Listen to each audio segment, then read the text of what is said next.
My thoughts on pain management after a cesarean delivery. She was in so much pain for days and Tylenol wasn't enough. And that is not uncommon. All right, let's talk about it. My name is Dawn. And Tylenol, although it is great after you've had a baby, it in itself is not enough. Period. End of story.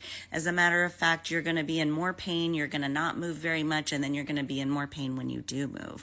The important thing to do is after you've given birth by cesarean, you want to double up on the meds. So, like for instance, in the hospital, we have you on Tylenol and Toradol. Toradol is like Motrin on steroids, basically, and we give it to you through your IV.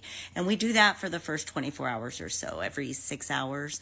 Now, after the Toradol is done, you should be given ibuprofen. So your Tylenol and ibuprofen should be given together. Now, there are some providers who like it to be given together at the same time, and some who like us to alternate every 3 hours. But realistically, when you get home, you need something that's manageable, right? And so whatever is going to work best for you, either taking the Tylenol and ibuprofen together at the same time, or doing it alternate every 3 hours or so. Now, in addition to that medication, the things that are important is to be walking around inside the house, not walking miles or anything, but walking and moving inside the house upright, not hunched over, and emptying your bladder every time before you feed the baby.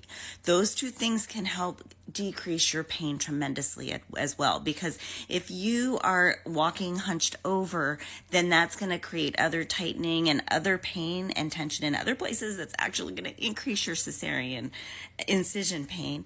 And then if you're not emptying your bladder, when you have those contractions during breastfeeding, it's actually going to be excruciating because your cramps are going to be intense. Remember, you have an incision in that uterus.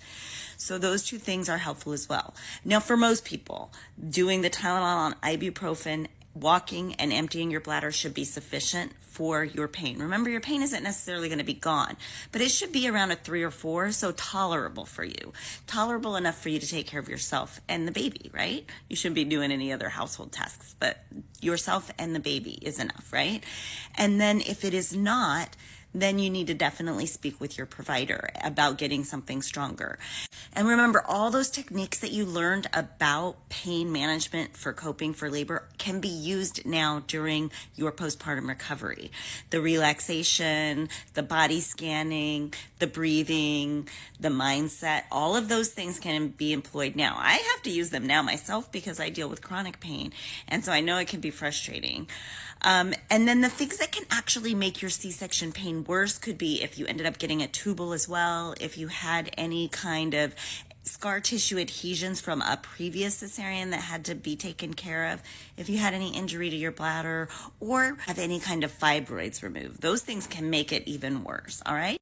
What was your experience? Were you able to keep your pain under control with the Tylenol ibuprofen combo as long as you stayed on top of it?